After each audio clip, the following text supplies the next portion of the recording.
Hello, welcome to Aviadev Insight Africa, the podcast offering a window to the world of African aviation with your host, John Howell, CEO and founder of Aviadev Africa. Today, I am delighted to be joined by Munawer Dhirani, who is the CEO of Flightlink, one of East Africa's most dynamic regional carriers. The airline was a partner of ours at the recent Aviadev event in Zanzibar and has big plans to become a premier regional airline if they're not already.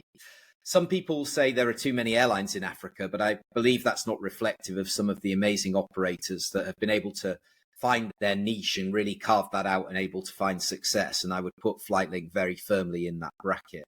So I wanted to ask Munawer to join me today because the airline is in expansion mode.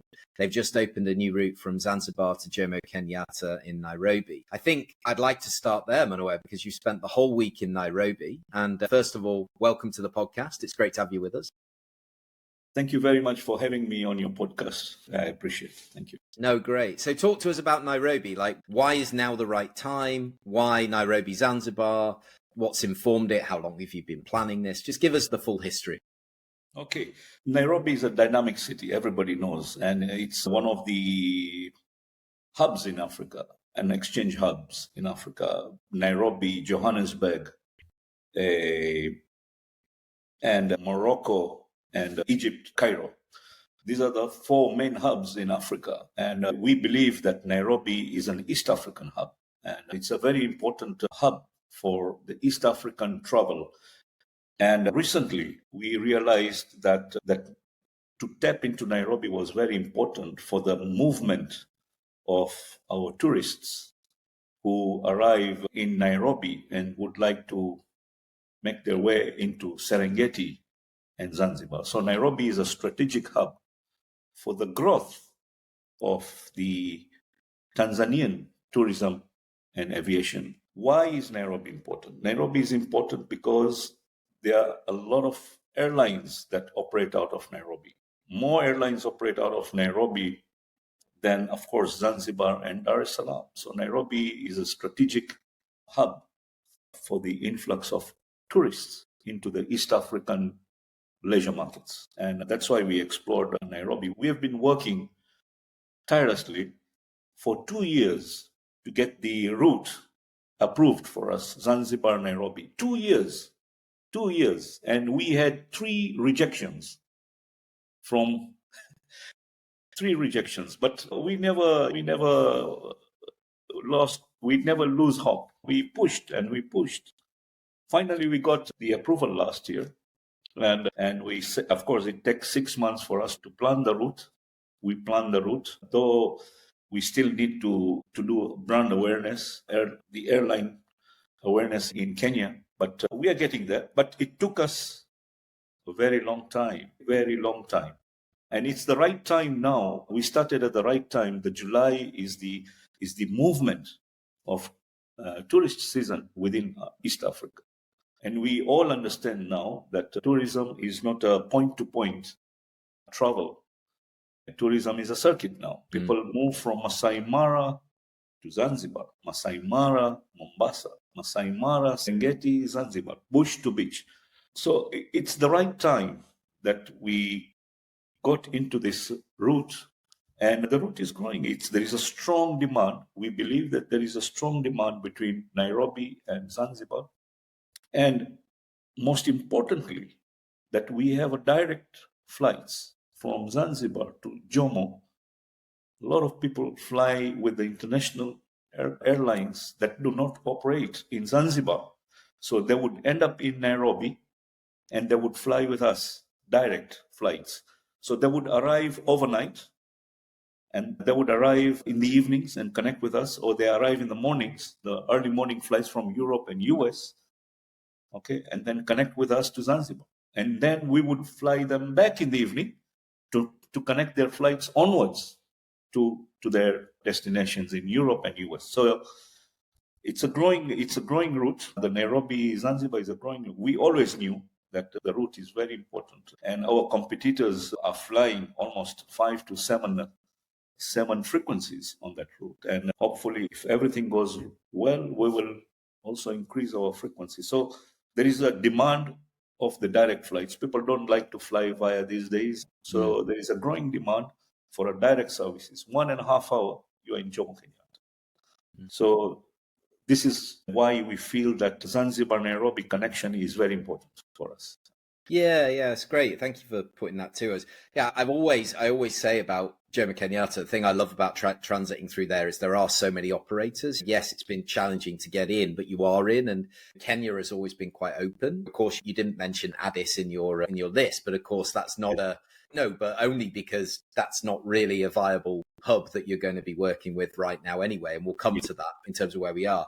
And of course, where Zanzibar is to Nairobi, it makes a lot of sense. And I do think what you make the point with the tourists, definitely a lot of international tourists, if they're coming to Africa, coming to East Africa, they're coming for a decent period of time and they want to do it all in one go. So having that connectivity and not thinking, oh goodness, I'm going to land at Jomo Kenyatta, I've got to fly out of Wilson, and how am I going to get from one to the other, and where am I going to stay, and all those logistics. They just walk across the car park and jump and get to the other terminal. It's nice and easy. So I think that's a really good point. Now, my other question on this is, you've talked a lot about the tourism market in terms of the route and its seasonality. The tourist season is a certain season. Is there sufficient business traffic and out of season traffic to continue to operate this year round? Or is this going to be maybe at those time of years, you'll reduce the frequency? Like, what is the plan? Yeah. So, of course, during the high season, which is June to October, it's high season. Our frequency will be daily. We'll operate daily during the high season. And we have a reduced frequency during the shoulder and low season. Rather than doing a 7 daily flights, 7 flights a week, we're going to reduce them. During the off season, we will reduce them to 4 flights a week. We'll do an alternate day flights during off season. But during high season, I think there is a reasonable demand for a direct flight, and that's what we're doing. But to be honest, our business strategy is connectivity. We are not a point-to-point operators. So that's the business strategy. And Flightlink is building on the network rather than on a point-to-point flight. So I believe that there is a demand, and I know, and everybody knows that these days there is it's called the Be Leisure. There is a lot of movement between Kenya and Tanzania in terms of business travel. And then they turn the business travel into a day or two in leisure. They want to stop in Zanzibar for a night or two, or they want to go to Arusha for a night or two. So this is what we are doing. So basically, we are tapping into the circuit. And hopefully we grow the demand, we grow the route. And I believe that there will be a demand between Nairobi and Zanzibar. It's a dynamic destination. Zanzibar is a very dynamic destination, and everybody wants to fly to Zanzibar. Yeah, absolutely. Yeah. No, I take your point on the bleisure market. It's something we've pushed all the time with Aviadev. We give people plenty of time to plan for their trip. And then, of course, we encourage them to stay. And I was just mentioning to you before we started, 60% of our delegates either came early or left late when they came to Zanzibar. So they are combining business with leisure. And I think it's a very important part of putting the event together that we give people nice experiences, even if they're there for a couple of days, because that's what the host country needs. And we've all been to events where you say, how was it? I don't know. I saw an airport hotel and a conference room and I got back to the airport. I'm sure there were a couple of people that had that experience, but the whole idea of what we're trying to do, even doing the event Wednesday to Friday, it encourages people to stay. Hey, why not stay for the weekend if you stay? Yes. Just push your flight one day back, have one extra day. And I think a lot of people did that. And I think it's really important. And obviously the growth of what's happening in Zanzibar, it's pretty amazing. And we've covered that in quite a bit of detail. So before we get into kind of the fleet and the network and the partnerships, I just wanted to step back a little bit and understand a bit more about you and how you got into this, because other than being certified crazy to start an airline in Africa, talk to us about what's your background and what inspired you to get into starting your own airline in East Africa. I'll tell you something before I talk about myself. I met a banker in Aviadev in Namibia. So I introduced myself and we never knew each other. But I introduced myself during Aviadev in Namibia, and I told him my name is Munawer, and I run a small airline in Tanzania, and I would like to have a conversation with your bank. And straight away, on my face, he doesn't know me, on my face, my friend, believe in me, don't start an airline. It's not a good, it's not something that you want to do, and it's not something that we want to do with you. That's so funny. And this is somebody who's the head of aviation finance at a bank. Yes, his banker is a aviation. I know who it is, I think. And he told me, my friend, don't waste your time. Don't start. And you're like, oh, too late. Find something else to do, please, and come back to us with a different proposition, but not starting an airline.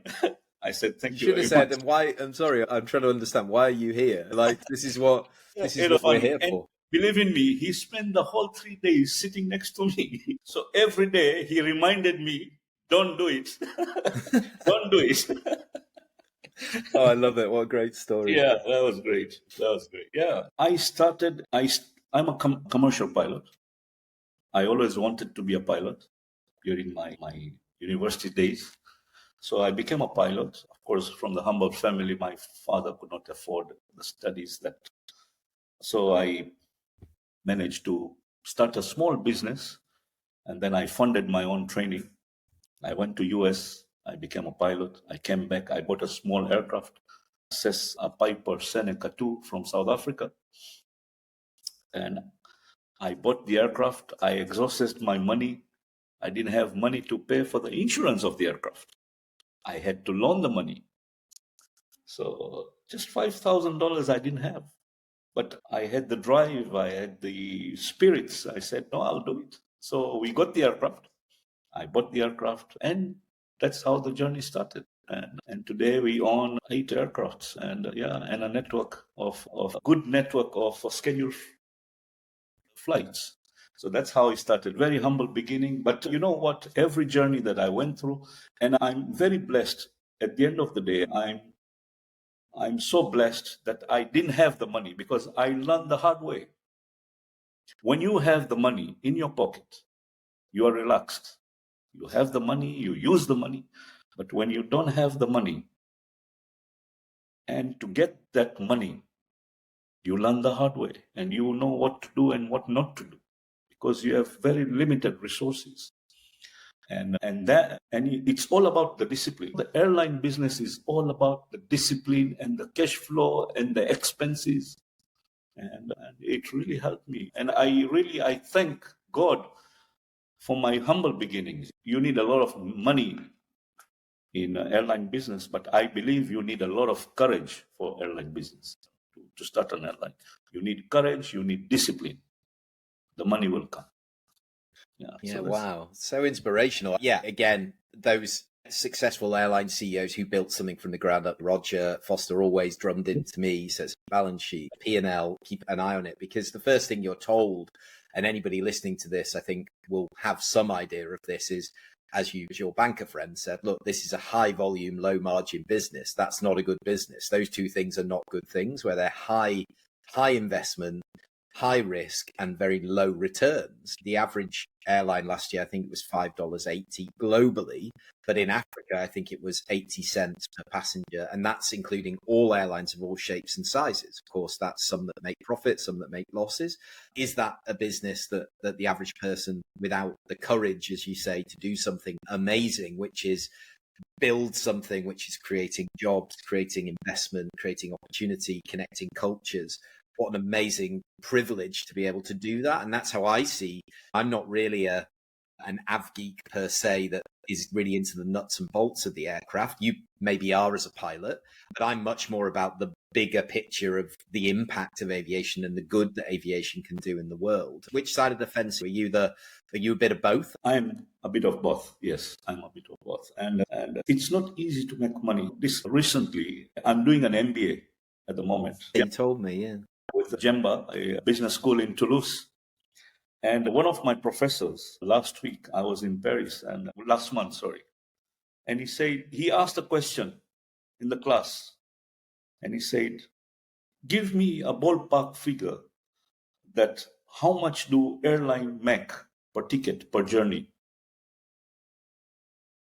And the right answer a ballpark figure. I knew the answer. I didn't want to say anything. I kept quiet. $2 a ticket goes into your pocket compared to the thousands of dollars that you invest. So it's all about discipline. It's all about discipline and the cost. If you manage to contain the costs, then you will run. And it's all about, as you say, balance sheet, cash flow. Cash flow is the heartbeat of the airline. You have no money, you cannot run if you don't have money to run the airline on a daily basis, you will not be able to run the airline. So it's very important. So we have to be disciplined. Yeah. And as soon as that stops happening, that you can't do the maintenance or whatever it is, then the public lose faith and then the whole thing falls apart because people just choose to vote with their feet and they won't book with you. So I think there's a whole story here about the business of running an airline. I'm sure you'll be the MBA instructor, I'm sure, in a few years' time for sure, Munawer, but you've got a lot more to achieve. So talk to us about Flightlink. Obviously, you told us the origin story about starting with a single aircraft, but you know that I love the branding and I think it's a really cool name because, of course, it explains what it is, which is we're a connector, right? Flightlink, it's in the name. That is rather than being a point-to-point operator. So talk to us about how did you get the identity and how do you position yourself? So when people say, what is Flightlink as an airline business model? When you're asked that question in the MBA course, how do you explain what the business model is? So let me talk about the brand first, and then I will talk about our model.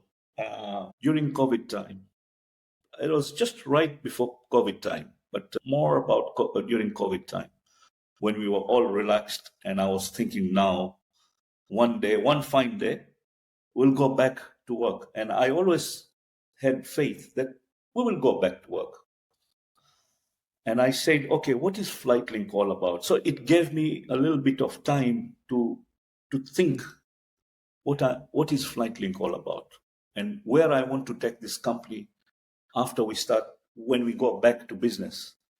And then that's how, and I was playing around with, and then I came up with the logo and then the zebra. Let me start, because pre-COVID, all my aircraft's tail were painted with zebra. I've got some pictures that I will share with you. So the tail was painted with zebras. And then I said, okay. And then I said, fine, zebra is a beautiful, and it's my favorite animal. I said, okay, what else? So what was my ambition? I said, once we go back, I want to be an operator one day to fly inter-Africa. I don't want to, my business is very niche. And I believe that there is so much that we can do in Africa. Sometimes I wonder, some of the African airlines, why are they running to fly to Europe and to fly? There is so much that you can do in Africa. Africa is a vast continent. It's a vast continent. And Africa needs transport. People need to move from one place to the other. During the Aviadev, I heard that one of our panelists, she lost her bags. It took her 2 days to get to Zanzibar.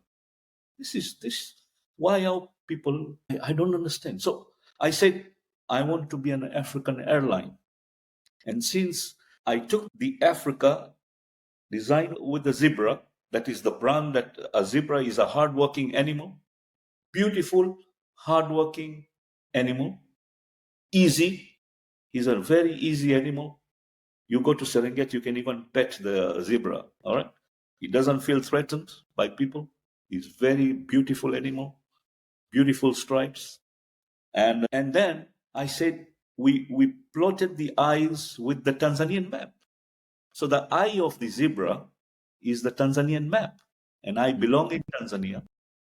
And one day, probably, I'll be a intra-Africa operator. And that's how our brand identity came through. And that's how I built the brand. I said, okay, the Africa is the head of the zebra that is grazing, looking down. Okay. The eye is the map of Tanzania. And if you look into it, you will see Pemba and Zanzibar. Okay. And the branding of the zebra stripes that says about how beautiful Flightlink is going to be. And it's going to be a very easy, no-frill company to work with. And recently we have introduced a new tagline, dreams delivered. What are we doing? What are we doing? We are delivering dreams. We are delivering. You have a bucket list. We will deliver your bucket list if you come to us. And that's what we are doing. So, this is what we do. We deliver happiness. We deliver your dreams. And that's the tagline that I've come. And then, of course, when we deliver your dreams, we will do our best. And it's not our best. It is, we must deliver on time. We will deliver your dreams on time. And that's how the tagline came, delivering your dreams on time, every time. And that's the brand identity. And that was always the focus. Like you keep talking about this, which I think is great, is the number one thing that you want to deliver is an airline that's known for being on time and reliable. That's the most important thing before all the frills, right? It's about, we're going to be there on time. We'll get you to where you want to be. John, it is not a rocket science. We don't do anything different from any other airline. When you have reliability, two things that run your airline, two things that run your business, actually any business that you do in this world today. First, I'll talk about airline business. This is what I've learned through a hard way, is that first of all, you have to be safe. Make sure that people, when they travel with you, they feel safe. They really feel safe. Okay? And on-time performance. It's extremely important. You lose these two things, you have lost your airline. You will never grow. For your growth, you need to be safe. People should trust you, that be flown safely from point A to point B with our bags safely and on time. So we are not experts. Believe in me, probably my competitors are more experts. They have been around for longer than us. Okay, we don't do anything different from others. It's just that we have to deliver our tourists on time, every time, and safe. And that's how we grow the airline. Okay, and believe in me, the airline grows organically, because as soon as a tourist is delivered on time, he's flown on time, word of mouth. Oh, this airline, they're reasonable. We never had a problem. We were flown on time. Our bags arrived on time. We were able to connect our next destination on time. You don't want to go to the airport and wait for 2-3 hours waiting for your aircraft, and you miss your connection. Everything is messed up. So this is the strength of Flightlink, and that's what we are. Of course, we are a regional airline. We are focused on leisure markets. Flightlink is all about leisure markets, and that's our ambition, to connect the East African tourism. We don't want to do anything outside our business plan. So our company, so that's why the logo talks about what we want to do. Our brand identity is leisure markets. So we want to focus on the leisure markets in the entire East Africa, so that we can connect efficiently tourists who visit the East African adventure destinations. And that's all about Flightlink, nothing extra. No, great. Yeah, I think at the end of the day, good news travels, but bad news travels 10 times as fast, is what we say. So we all know that, yes, okay, somebody asks and they give a good review, but you know that something else happens, and suddenly this is how so many airlines have suffered in the past. That, especially like you said, these people are on potentially a trip of a lifetime. They've got very tight itineraries. They're expected to be in a certain place at a certain time to make that, and you don't want to be the point in the chain that obviously creates that misconnection. So I think that's great, and it's obviously you're putting that front and center. So let's talk a little bit about the fleet, because the Av geeks listening will love this. You said you've got eight aircraft, and obviously ATR 72-500 is the biggest aircraft, and you've got smaller aircraft as well. What's the strategy? Is the idea that, hey, we've got different size of aircraft for different missions? Or is it an idea of, hey, we need to get more at a higher gauge, we need some more ATR 72s, and we want to be at that size, or we need some sort of smaller ones, or we're happy where we are? Like, where do you stand with the fleet? Okay, pre-COVID, in 2019, we had ATR visit us in Dar es Salaam, and I met them, and obviously we discussed about the aircraft, and I believe that we were in a growing path. 2019 was a blockbuster year for us, and we said 2020 will be a game changer. Same. That's what we said. Unbelievable. It was a game changer. You weren't wrong. It was a game changer, just not in a good way.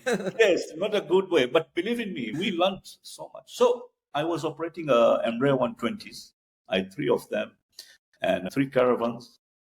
And I said, okay, let's do something different. Let's see how we can expand. COVID hit.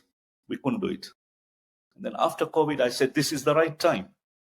I said, this is the right time to change the entire company, to revamp the company. Of course, I did other things. We struggled. We talked to our bankers. They had faith in us. And they said, Munawer, don't worry. And that's very important. Building a relationship with your financiers is extremely important. And they recognized us. They said, Munawer, don't worry. It's a pandemic. We understand. We will give you time. We talked to Cessna. We talked to our financiers locally. And I got that motivation. I said, okay, it's now the right time to change the entire setup of the company. Single-handedly, I sat with Jamil and some of the guys who were working with us and said, okay, what do we want to do? And that's where the ATR came in. And we met the ATR guys and they said, listen, with your business model, you're already operating a 30-seater aircraft. To get into the 42, you will make no difference. You will not grow. It's the same aircraft. The 42 is a 40-seater. This is a 30-seater. You want to grow your airline with 10 passengers? Go for the 72. And believe in me, we said, okay, we will take the 72. I was not sure whether I will be able to fill up the 72 with the niche business and routes that we do. And believe in me, it was a game changer. 72, we committed to 72. And since 2021, we have been buying 72. We have 3, and I will tell you, so 2021, 2022, 2024, because aircrafts are not available in the market. The used aircraft, now it's very difficult because some of the new aircrafts have been delayed to be delivered in the market. So used aircraft business became in 2023, there were no aircrafts available. Everybody was grabbing. So we could not get an aircraft in 2023. In 2024, it took us a year to get an aircraft. And thank God, we are working with very good partners, with ATR, with Ergo Capital. They have really helped us in our growth. And of course, Ergo is your partner. He's a fantastic... Yeah, we know the guys there. Yeah, Eddie and Sorrel and the whole team. Yeah, brilliant. Fantastic people, very good people. And I really, from the bottom of my heart, I really thank them for having faith in us. You need money. I'm not saying that we didn't have money, but we have limited resources. And they came on board and said, okay, we'll put trust in you. Let's make it work together, yeah. And I really appreciate what they've done. We committed to 72, and our entire business changed, and it grew. The first year, market share, we bought another one. We have 3 72s, and all from Ergo. So we were very happy. It's a reliable aircraft. 72, ATR 72-500s are very reliable aircraft. ATR, very environmental friendly. Because we are flying into this. We have to be very careful with the environment now. Environmental friendly. It burns less fuel. Okay? Probably in future, SAF fuel is coming. Probably it will help. Of course, we have, so all the tarmac landings are with the ATR 72s, but we have the Cessna Caravans as well. Beautiful aeroplanes, very reliable. So we have 3 of them with glass cockpits, autopilot. The tourists, they love them. So what we do is the tarmac landings are on the ATRs, and then the bush landings are on the Caravans. So we have 3 Caravans, 3 ATR, and recently, this month, we because of the high season now, July to December, we acquired a leased Dash 8 Q200 from ALS, because now we are expanding into Nairobi Wilson. So we had a gap. We were looking for an aircraft. We couldn't find one. We couldn't find an ATR 42 in the market. We couldn't find an ATR 72 in the market. So we said, okay, let's do a short-term lease. We see through the season now, and then probably in December, January next year, we'll look at the strategy of expanding our fleet or improving our fleet. So we got the Dash. It is filling up the gap for the Serengeti. It's a wonderful aircraft that can fly into Serengeti, into Seronera. But of course, we are exploring options to expand and upgrade our fleet from 500 to 600. I'm talking to a lessor, 2 lessors, that they are willing to support us. So hopefully, end of this year, the 4th quarter of this year, probably, if everything goes well, we will acquire a 600, and probably next year, because of our short-term plan, short-term for the next 5 years, we want to operate 4 or 5 ATR aircrafts, because we want to grow the network, and probably we are looking at Kigali and Entebbe.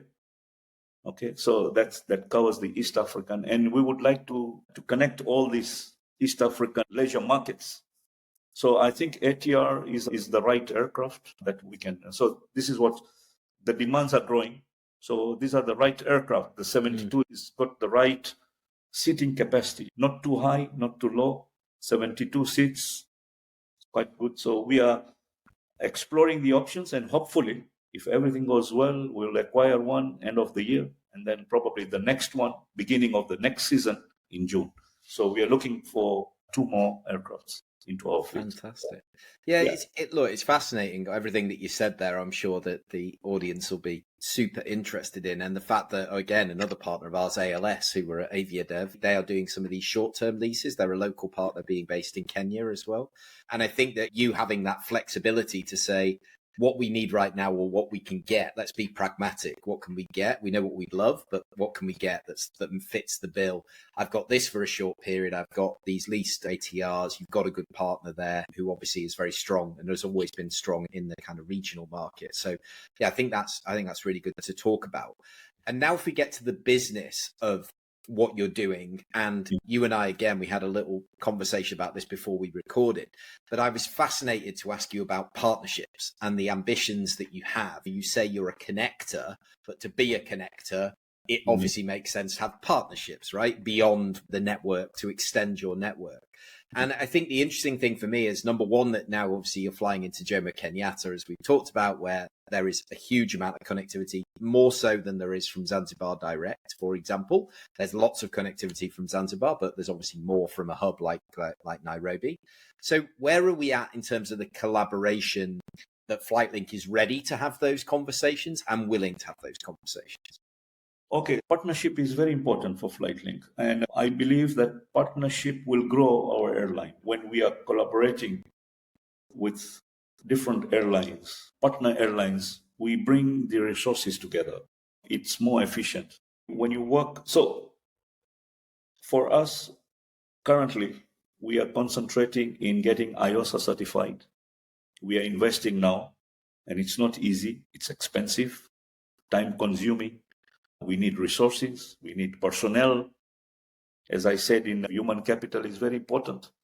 And in the neck of in our vicinity here, human capital is difficult to find. Qualified engineers, qualified pilots is a problem. So anyway, what we are doing currently is that a lot of airlines want to work with us to connect, because they can't fly to Serengeti, they can't fly local. domestic leisure routes. They only fly hub to hub and entry point to entry. So they want to work with us. Last year, I had a conversation with Airlink. We had a fantastic conversation with Airlink. I met him. I met Roger in Namibia, and we discussed. And fantastic man, and he follows up business. He's a very seasonal businessman, and he put his team together to contact me. And of course, they said, Munawer, we would love to work with you, but you need to get your IOSA certified. So that it's very important. And I believe for us to grow our airline, to grow our brand, we need to get there is no if or buts about it. So we need to get this certified. As soon as we get certified with the IOSA, we will work with the big boys very seamlessly, because currently we are already working with them, but we are working with them offline. They will bring passengers. So Emirates will bring passengers to Dar es Salaam. I will fly them to Zanzibar. KLM brings people to JRO. I fly them in the morning to the Serengeti. So you've designed your network around those arrival departure banks, right? You haven't just sat there and said what works for us from a utilization, which, like you say, you're doing it. The only thing that's missing is that GDS partnership where the airline, both ends, can sell the full end-to-end journey. That's what you're saying. And John, since day one, I never schedule a route based on my convenience. Never. I always based our routes based on the movement of tourists. I'll give you an example. Yeah. If you are coming to Zanzibar for 14 days relaxation, you get bored. After 4 or 5 days, you said, let me go to Arusha. So we have a product where you fly from Zanzibar at 8 o'clock, you have your breakfast in your hotel, come to the airport. We'll fly you to Arusha or Serengeti. You go to Serengeti for a day, game drive, have your lunch, and you fly back to Zanzibar. The same day, we have connectivity. Now we have a connectivity from Nairobi Wilson. You fly at 8 o'clock. You go to Serengeti for a day. In the evening, 5 o'clock, you fly from Serengeti. You come back to Nairobi Wilson in the evening by 6 p.m. So connectivity is very important and not at your convenience. And that's where a lot of small airlines and big airlines, of course, some of the more matured airlines, they go wrong because they want to fly their aeroplanes according to their convenience. Can't do that. You have to follow. You have to see what are the important times that the tourists want to move. This is what we have tapped into. Actually, this is one of the reasons that the timing is very important, especially for the leisure markets. You can't ask someone to come at 5 o'clock in the morning. He's on a holiday. I said, that what kind of holiday is this? You bring me at 5 o'clock in the morning to the airport. I'm not going to fly with you. So it's very important. And that's what whenever we schedule our flights or whenever we plan our flights, we put ourselves into the tourist shoes and say, what time would like to fly to the Serengeti or to Nairobi or to Jomo Kenyatta? So, for example, our Jomo Kenyatta flight to Zanzibar. So the guys who have finished Masai Mara in the afternoon, they come back to Arusha, to Nairobi with various domestic flights. They have a nice lunch in Nairobi and there is no hurry. They come to the airport by 4:30, they connect and they go to, so they will have breakfast in Masai Mara, lunch in Nairobi, and dinner in Zanzibar. That's the dream. This is what all about you. It's not rocket science. Believe in me, it's not rocket science. It's how you put your roots, and that's very important. Very important. So talk to me, we're going to wrap up shortly, but talk to me a little bit about, obviously we've worked together the last couple of years and Namibia was amazing and you were a great partner of ours, of course, in Zanzibar. We really wanted to make a big splash and of course Flightlink sponsored the transport and the drivers everybody saw with the zebra t-shirts on and the branding on the buses and all that sort of stuff. But in terms of your takeaways and the value of Aviadev, because I'm sure that you've got twofold here. You're talking to airport partners, you're talking to airline partners, you're talking to finance partners, you're talking to OEM partners or software providers, or give us a bit of a overview as to what you were getting from it as a private sector operator coming to the event. To be honest, when I attended in Namibia, it was my first time Namibia, and first time I attended, I never knew you, and I wrote to you. You said, Munawer, welcome. And ATR, I think, helped as well. Dominique, yes. Shout out to Dominic. We were introduced by Dominic, I remember, from ATR, and straight away you said, Munawer, welcome. So when we attended Aviadev and we saw the crowd there, and when we saw the people that are involved, we didn't have that kind of exposure. It was the beginning. John, I'm not saying this because you're in front of me. Believe in me.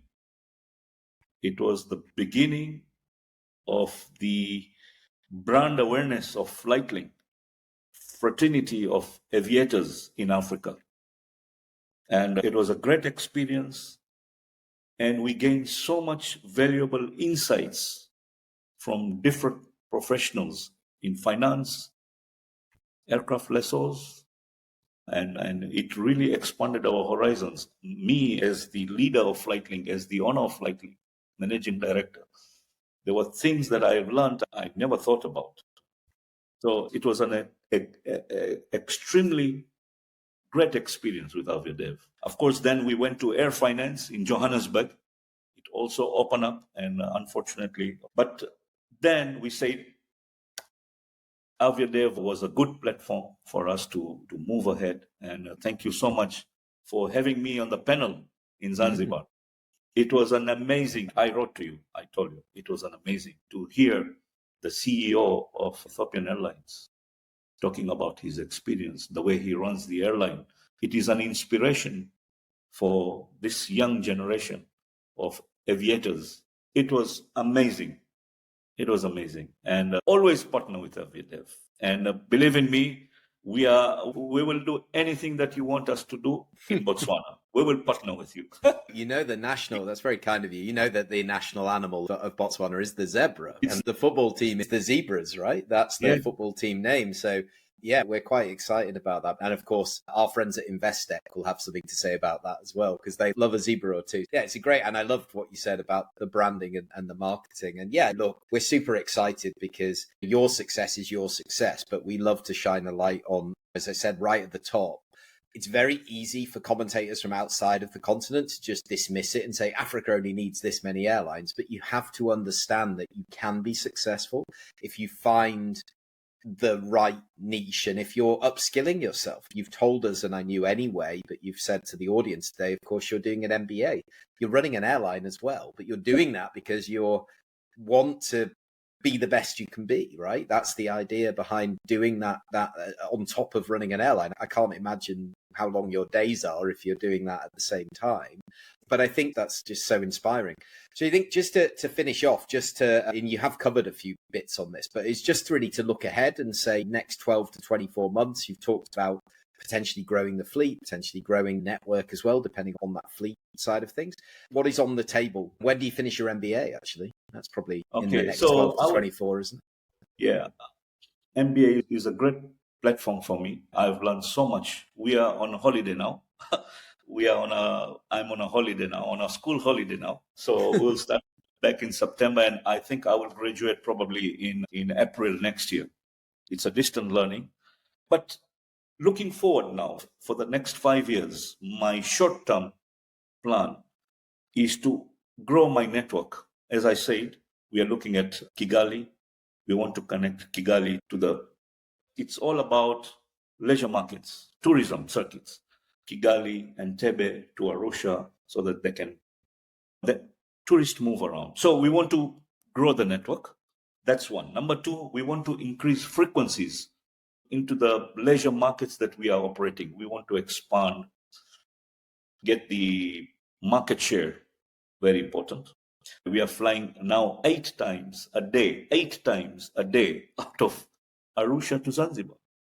It's unbelievable. 8 times a day. 8 times a day. Unbelievable. Okay. And then we want to focus in strengthening our brand. It's very important. Brand awareness is very important. So there are three things that we want to do. We want to cover the East African tourism and leisure markets. We want to increase frequencies into the important destinations that we fly. And we want to focus on strengthening our brand identity and our brand. And finally, which is very important that I talk about, that we want to invest in IOSA certification in the next 2 years so that we are safe, that whoever flies with Flightlink as an IOSA certified airline feels safe. And these are the goals that I'm focusing in the next 5 years. Amazing. And it's all going in the right direction and in one direction. And yeah, there's a commercial benefit of the IOSA, but ultimately that commercial benefit is just being seen and being able to be sold by other airlines, being able to be sold by certain tour operators that say, no, I'm confident they've got the IOSA certification. So all the best with that. It sounds like your summer holiday is not going to be much of a holiday. You're going to be busy, but you wouldn't want it any other way. I know you've turned down a couple of amazing opportunities because you were like, John, I'm an operator. I've got to work. I can't take 24 hours off. And I had so much respect for that. And it's just a testament to how difficult this industry is, that you need to be on top of it all the time. And right now that while we've been talking, there's been multiple aircraft taking off and landing and moving people around. And that's what's so exciting. So thank you so much for your time, Munawer. It's absolutely awesome. And we'll obviously have you front and center in Botswana next year, and we'll get you wearing a zebra print shirt or something like that. Maybe that's what we should do. Thank you. Thank you so much for the opportunity. Thank you so much. I really appreciate it. Thank you for your time.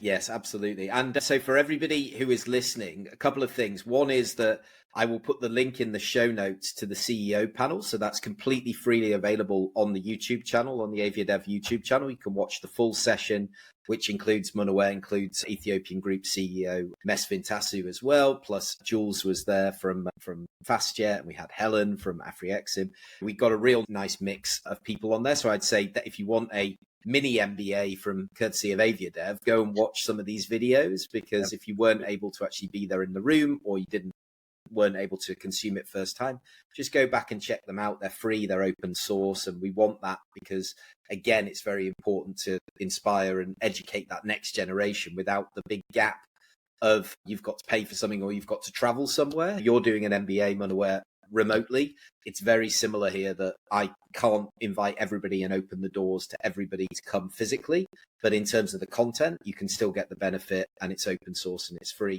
So everything is there. We've got a post-event report, all the videos, everything's however you want to consume it. It's also on the podcast. So if you don't have time to watch it, you can listen to it while you're on your next dog walk or driving the car, whatever it may be. And yeah, I think the only other thing to say is to say thank you all for listening. Don't forget to subscribe. We'll be back for the next episode very soon. And I will see you in Gaborone, if not earlier, Munawer. Hopefully it will be earlier than next June. And by that point, you will be an MBA qualified. Good, yeah. So it's going to be great. All right. Thank you for joining us. And thanks everybody out there, and see you all soon. Thank you. Nice.